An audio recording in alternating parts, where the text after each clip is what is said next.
कटरीना कैफ सलमान खान से नाराज है क्योंकि उनका मानना है कि आइडियली सलमान को शाहरुख खान के साथ हुए झगड़े में चुप रहना चाहिए था। आफ्टर ऑल सलमान पार्टी के होस्ट जो थे। प्रिसाइसली। और रणबीर कपूर ने डिनाई किया कि वो अभी दीपिका से शादी करना चाहते हैं। Really? Well, शाहिद और सानिया के बीच में किसी बात को लेकर झगड़ा हो गया and they are not on talking terms. Ooh, that's really bad. पर हरमन बवेजा को अमिताभ बच्चन की तरफ से एक स्पेशल नोट मिला है। Naturally, he is on cloud 9. Bollywood की पूरी रिपोर्ट, बॉलीवुड का सारा एक्शन, स्टार्स की पूरी खबर सब आप जान पाएंगे only on Filmy Cocktails. Say cheers.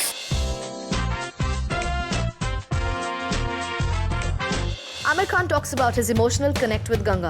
Shilpa Shetty believes that for all-round fitness, it's yoga. Mahesh Bhatt says there's a narrative crisis in our country. Konkana is easy to work with professionally and easy to be with personally, says Ranveer Shori exclusively on the Filmy Mic.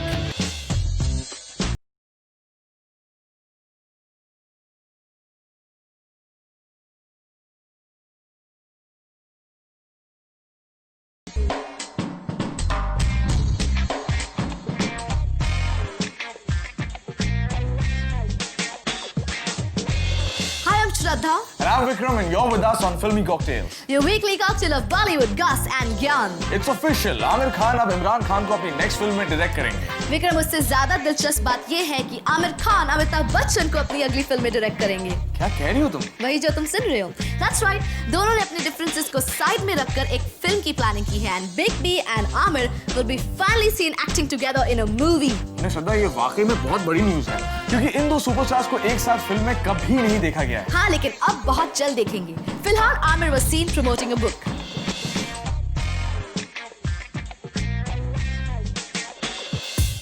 Aamir Khan इन दिनों हर जगह छाए हुए हैं और कुछ दिन पहले वो एक बुक लॉन्च करने पहुंचे। इस बुक का नाम है गंगा और इसे लिखा है विजय सिंघल ने। आमिर ने हमें इस बुक के बारे में बताया। एक किताब जो गंगा पर लिखी गई है, जिसके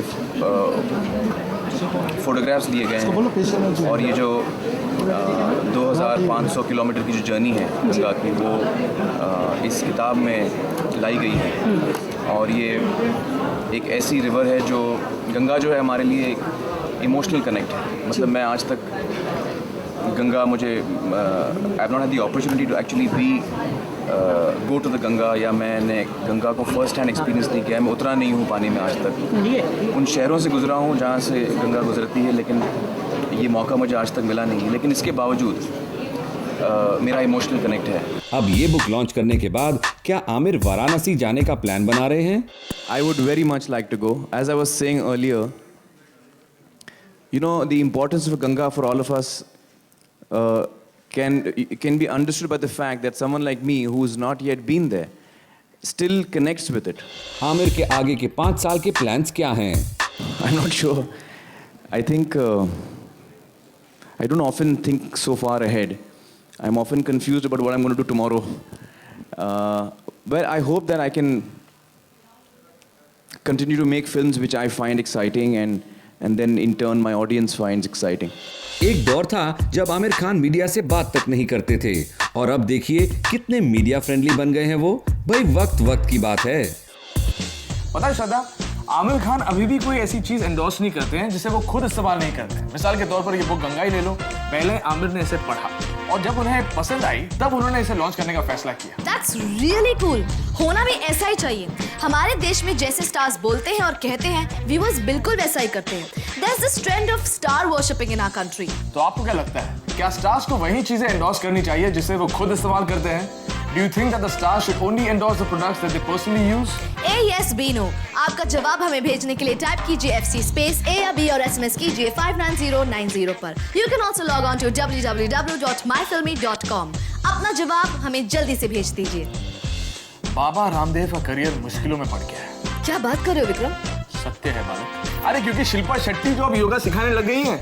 कुछ नहीं होने वाला। You know, 20 साल पहले ऐसा रेखा ने भी किया था। उन्होंने भी योगा का एक वीडियो निकाला था, लेकिन सब रेखा जी को ही देखते रह गए। योगा तो किसी ने सीखा ही नहीं। और ऐसा ही शिल्पा शेट्टी के साथ होने वाला है। लोग उनकी सेक्सी फिगर देखेंगे या योगा सीखेंगे। आई थिंक बेचारे व्यूअर्स ना कंफ्यूज हो जाएंगे। चलिए फिलहाल हम शिल्पा को देख और सुन लेते हैं as she talks about yoga. Shilpa Shetty internationally एक पॉपुलर सेलिब्रिटी बन गई हैं और अब वो अपनी योगा की नॉलेज को पूरी दुनिया में बांटना चाहती हैं। इसीलिए उन्होंने बिग फ्लिक्स के साथ मिलकर अपना वीडियो लॉन्च किया और अपना फिटनेस मंत्रा भी बताया। Everybody fitness mantra is. It's yoga, and it's something that just doesn't, tone your body. It also stretches you. So even with my weight training regimen, I still continue doing yoga. क्या योगा ने शिल्पा को physically और mentally as a person change किया है? Once you start doing yoga, you just get addicted to it. So that becomes a way of life. So it's a great way of putting your life on track. क्या Shilpa films में acting करना छोड़ रही हैं? जहाँ तक फिल्मों से दूर होने का सवाल है, वो आप लोगों का परसेप्शन है. मेरा तो I am still part of Bollywood. I still call my self an actor first. भाई मानना पड़ेगा कि चाहे इंडिया हो या यूके, शिल्पा शेट्टी हमेशा न्यूज में रहती हैं, जो एक स्टार के लिए बहुत जरूरी है। श्रद्धा, तुम्हें उर्मिला मातोंडकर याद है? याद क्यों नहीं होगी? तुम तो ऐसे कह रहे हो जैसे उन्हें रिटायर हुए कुछ बरसों हो गए हो। तो और क्या, लगता तो ऐसे ही है। फिल्म से रिटायर हुए उन्हें काफी वक्त हो गया और अब वो कहीं नजर आती है तो सिर्फ टीवी पर। But she's really lucky. कम से कम वो टीवी पर तो दिखती हैं। नहीं तो कितनी ऐसी एक्ट्रेसेस है लाइक मनीषा कोइराला, शमिता शेट्टी, उर्मिला's फ्रेंड किम शर्मा, जो ना तो टीवी पर दिखती है और ना ही फिल्म्स में। Exactly. लेकिन अब कुछ ही दिनों में उर्मिला सभी को सरप्राइज करने वाली है with a couple of releases, and as far as the personal life goes, she has said, I am in love, yes, but with myself. अपने रीसेंट बिजनेसमैन बॉयफ्रेंड से ब्रेकअप के बाद उर्मिला और क्या कहेंगी। वैसे मैं आपको बताना चाहती हूँ कि उर्मिला को अब फॉरेन लैंग्वेजेस सीखने का एक नया शौक चढ़ा है। But the magic she created with Ramu cannot be replaced. लेकिन अब राम गोपाल वर्मा को पता नहीं क्या हो गया, या तो उनकी फिल्म्स में कोई नोन एक्टर नहीं होते हैं, और अगर होते हैं तो सिर्फ बच्चन। एक्चुअली शायद उन्होंने एक नई फिलॉसफी अपनाई है, आए तो द बच्चन्स और न्यूकमर्स के साथ कॉन्ट्रैक्ट रिलीज करने के बाद वो लेकर आ रहे हैं फूक। और इस फिल्म में लीड रोल प्ले कर रहा है एक कौवा, यानी कि क्रो। What? अरे इस फिल्म के प्रोमोज में रामू एक क्रो को बहुत प्रमोट कर रहे हैं, तो जाहिर सी बात है कि उसका इस फिल्म में अहम रोल होगा।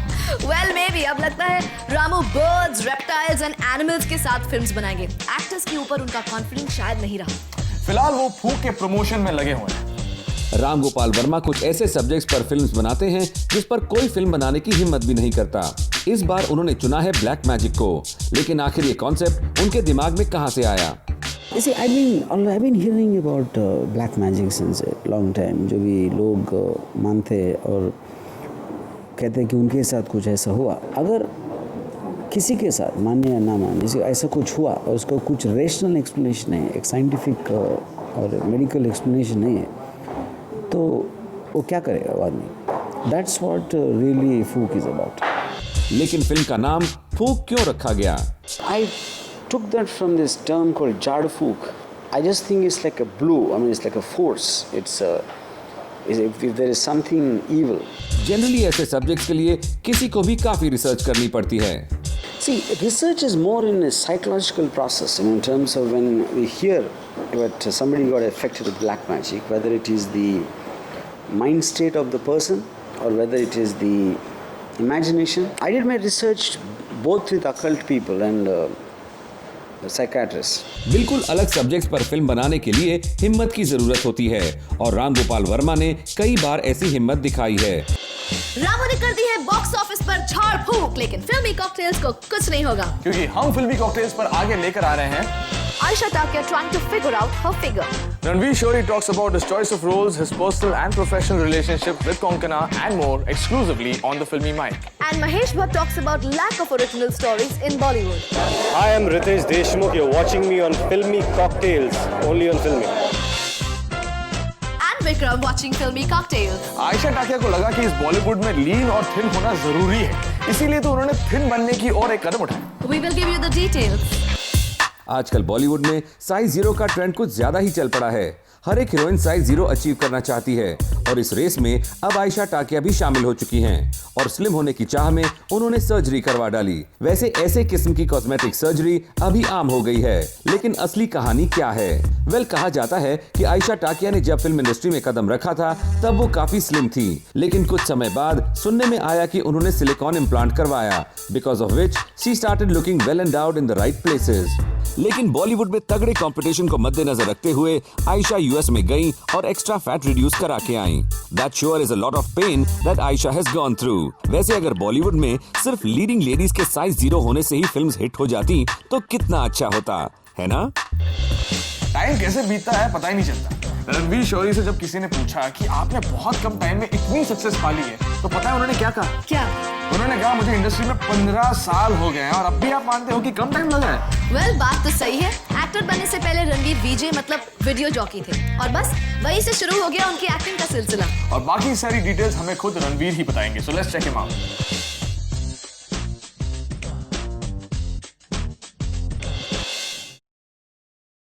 नहीं, इवन वाला आई वाज वीजिंग, मैंने फिल्में तो करनी शुरू कर दी थी, थिएटर भी, फिल्म भी। तो कोई ऐसा नहीं है कि मतलब वीजिंग के बाद मैंने I had already started when I was wheezing. Budget का कोई ऐसा मेरे दिमाग में नहीं होता कि छोटे बजट की फिल्म करनी है, बड़े बजट की फिल्म करनी है। आई थिंक मैं स्क्रिप्ट, डायरेक्टर और रोल के हिसाब से फिल्म चूज़ करता हूँ। एज दे से साइज डज मैटर, बट इतना भी नहीं मेरे लिए, ऐसा कोई इतना इम्पोर्टेंट नहीं है कि कांस्टेंट लीड रोल ही होना चाहिए या सपोर्टिंग रोल ही होना चाहिए। I like I said, it depends, वो सब्जेक्टिव है बहुत। नहीं, पहली बात तो मैं नहीं मानता कि मैं सिर्फ कॉमेडी कर रहा हूँ। ट्रैफिक सिग्नल, मिथ्या, अब आने वाली है बैंकॉक ब्लूज़, ये सब फिल्में कॉमेडी नहीं थी। But having said that, comedy को आप सिर्फ कॉमेडी को ये नहीं मान सकते कि comedy is only one thing. बहुत ही ब्रॉड, बड़ा जॉनर है कॉमेडी, इसमें बहुत चीज़ें अलग अलग आप कर सकते हैं। Also the problem is that most of the work जो मुझे ऑफ़र होता है वो कॉमेडी ऑफ़र होता है, तो therefore I end up choosing more comedy. इसमें मैं कोई, I am not looking out for comedy and I am not looking to get away from comedy also. नहीं, कॉन्कना और मैं भी सोचते हैं अक्सर कि हमें काफ़ी टाइम हो गया है साथ में काम करे फिल्म में, but we have to get the right script. As an actress, I think she's fabulous. She's very easy to work with. She has remarkable control. She has remarkable range. And as a person also, she's very, very easy to be with. अब रणवीर की बात आई है तो फट्स का जिक्र तो हो ही सकता है, क्योंकि रणवीर उनकी फिल्म्स में काफी रेगुलरली दिखे हैं। हाँ, दिखे तो हैं, लेकिन आगे कभी नहीं दिखेंगे। ऐसा क्यों? क्योंकि रणवीर शौरी पूजा भट्ट के एक्स बॉयफ्रेंड भी हैं और इन दोनों का रिश्ता बहुत ही बैड नोट पर टूटा था। अपेरेंटली रणवीर और पूजा के बीच में एक फिजिकल फाइट हो गई थी और केस पुलिस तक चला गया था। बिल्कुल भट्ट साहब की फिल्म्स की कहानी की तरह है, लेकिन फिलहाल तो वो एक नॉवल लॉन्च करने आए थे। महेश भट्ट को हमारी इंडस्ट्री का one of the most well read director माना जाता है, क्योंकि उन्हें बुक्स पढ़ने का बहुत शौक है और इसीलिए जब भी किसी बुक लॉन्च की बात होती है तो उनसे बेहतर गेस्ट और कोई नहीं हो सकता। हमारे मुल्क में कहानी कहने वालों की बहुत कमी है। इस मुल्क की आबादी 100 करोड़ से ज़्यादा है और त्रासदी ये है कि बहुत कम लोग आजकल कहानियाँ कहते हैं। मुझे बेहद खुशी का एहसास होता है जब नोएल ने जुर्रत करके ऐसी अनोखी कहानियाँ इस बुक में डाली हैं जिसके एंड में एक ऐसा ट्विस्ट है जो बिच्छू के डंक से कम नहीं उसका इम्पैक्ट। पर्सनली महेश भट्ट को कैसी बुक्स पसंद हैं? मुझे कहानियाँ जो एब्जॉर्ब करे, जो बोर नहीं करे, क्योंकि बोर करना जो है वो मुझे लगता है कि बहुत बड़ा पाप है, महापाप है। मगर मैं फिर ऑटोबायोग्राफीज़ पढ़ता हूँ, बायोग्राफीज़ पढ़ता हूँ, करंट अफेयर्स पर किताबें पढ़ता हूँ। फिक्शन मैं तभी पढ़ता हूँ जब उसमें एक बहुत ही फास्ट पेस्ड नैरेटिव हो। क्या बॉलीवुड में ओरिजिनल आइडियाज की कमी है जो फिल्म्स को नॉवेल से इंस्पायर होकर बनाया जा रहा है? मुझे किसी किस्म की हिचकिचाहट नहीं होती है जब मैं कहता हूँ कि एक नैरेटिव क्राइसिस चल रहा है हमारे बॉलीवुड में।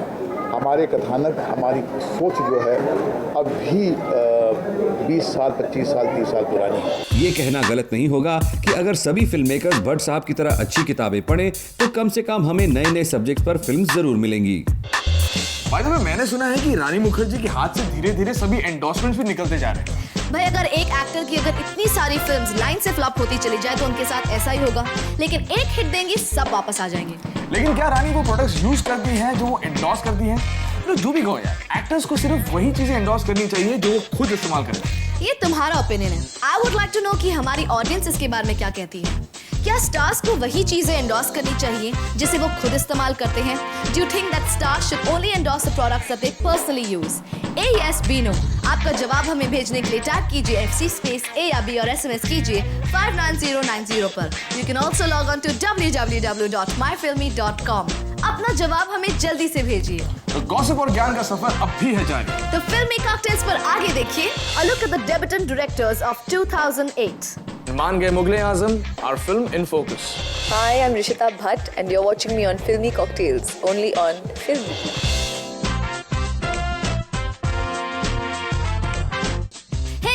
still with us on Filmy Cocktails. And this is your weekly cocktail of Bollywood goss and क्या? Vikram, did I tell you कि सुष्मिता सेन ने अपनी फिल्म को डायरेक्ट करने के प्लान को कैंसिल कर दिया है? But you know what, श्रद्धा, इन्हें भी उन्होंने अच्छा ही किया, क्योंकि जो सब्जेक्ट उन्होंने अपने डायरेक्टोरियल डेब्यू के लिए चुना था वो इतना भारी है कि उसे डायरेक्ट करने में सुष्मिता को अपनी नानी याद आ जाती। हाँ, लेकिन ऐसा भी तो हो सकता था कि अगर वो उसे डायरेक्ट कर लेती तो बहुत पॉपुलर हो जाती। श्रद्धा, वो मिस यूनिवर्स रह चुकी है, पूरी दुनिया उन्हें जानती है, और अब और कितना पॉपुलर होंगी। Well, ये बात भी सही है। चलिए इसी बात पर हम बात करते हैं 2008 के डेब्यूटेंट डायरेक्टर्स की। 2008 न्यू कमर्स का साल है, जहां इस साल कई नए एक्टर्स लॉन्च हुए हैं, वहीं कई नए डायरेक्टर्स को भी आगे बढ़ने का मौका मिला है। हाल ही में रिलीज हुई फिल्म अगली और पगली से सचिन कोट ने एज अ डायरेक्टर डेब्यू किया है। इससे पहले सचिन ने इंडोनेशिया में कुछ टीवी सीरीज भी डायरेक्ट की हैं। एक्टर अजय देवगन ने भी इस साल अपनी फिल्म यू मी और हम से डेब्यू किया। यशराज फिल्म्स की टशन भले ही फ्लॉप हुई, लेकिन इस फिल्म से राइटर विजय कृष्ण आचार्य को एज अ डायरेक्टर डेब्यू करने का मौका मिला। समर 2007 से award winning TV director Sohail Tatari ने डेब्यू किया। 123 के डायरेक्टर अश्विनी धीर की भी ये पहली फिल्म थी। एज अ डायरेक्टर इससे पहले उन्होंने यादगार टेलीविजन कॉमेडी सीरियल्स बनाए हैं। राकेश रोशन ने भी अपनी फिल्म क्रेजी 4 से अपने असिस्टेंट जयदीप सेन को डेब्यू का मौका दिया। महेश भट्ट ने भी अपनी फिल्म जन्नत से डायरेक्टर कुणाल देशमुख को डेब्यू का मौका दिया, और जन्नत को काफी अच्छा रिस्पांस मिला। इनफैक्ट कई फिल्म्स के फ्लॉप के बाद ये फिल्म भट्ट के लिए काफी प्रॉफिटेबल रही। कुणाल के साथ मैंने 2 और पिछली पिक्चरें की थी जहाँ पे वो असिस्टेंट हैं, बहुत ही ब्राइट हैं और उनका एक खुद का एक स्टाइल है। रवि चोपड़ा ने अपनी फिल्म भूतनाथ में विवेक शर्मा को मौका दिया, और सुपरस्टार अमिताभ बच्चन और जूही चावला ने उन्हें सपोर्ट किया। This is his first film, but I can tell you that after you see the product, you will never imagine that this is his first effort. विवेक को मैं पहले से जानती हूँ, वो असिस्टेंट रह चुके थे अजीज़ मिर्ज़ा जी के, महेश भट्ट जी के साथ, और उनके साथ हमने फिल्में की हुई हैं। And he was always very capable. Director Rajkumar Gupta ने भी फिल्म आमिर से अपना डेब्यू किया। उन्होंने कई साल तक अनुराग कश्यप को असिस्ट किया। इस फिल्म को क्रिटिकली अक्लेम किया गया है। बहुत लोग आते हैं वो सोचते रहते हैं कि बनानी है, लेकिन राजकुमार में ड्राइव, उसने एक स्क्रिप्ट लिखी, मैंने कहा ये बहुत बचकानी है, दूसरी लिखी, तीसरी लिखी, समय के साथ साथ वो भी ग्रो हुआ, उसने फिर चौथी स्क्रिप्ट लिखी विच वाज आमिर। इसके अलावा Sahil Chadha with film Thodi life Thoda magic, Pavan Kaul with film Brahm और शशि रंजन विद फिल्म धूम धड़ाका भी डेब्यू कर चुके हैं। आमिर खान ने भी अपनी फिल्म जाने तू या जाने ना से जाने माने राइटर अब्बास टायरवाला को डेब्यू का मौका दिया। No, I think Abbas is a great director. He's done a wonderful job. He has a lot of energy in it. In fact, sometimes he has so much energy that I get tired. अभी तो सिर्फ 6 महीने हुए हैं, बाकी बचे 6 महीनों में न जाने बॉलीवुड कितने और नए डायरेक्टर्स को मौका देगा। विक्रम, क्या तुम जानते हो कि मैडम बीप की अगली और पगली के बाद में एक और फिल्म आने वाली है, और मैडम बीप ने उस फिल्म में काफी सेक्सी मूव्स किए हैं। hold on. तुम बार-बार ये बीप बीप क्या कर रही हो? ओहो, उन्होंने अपने नाम को कॉपीराइट करा लिया है ना, अब कोई उनका नाम बिना मतलब नहीं ले सकता। Really? You know, वो रामू पर फिल्म कॉन्ट्रैक्ट में उनका नाम लिए जाने की वजह से केस करने वाली है। हम पर ना कर दे। It's better to call her Miss Beep. तो our film in focus this week is Miss Beep की आने वाली फिल्म मान गए मुगले आजम।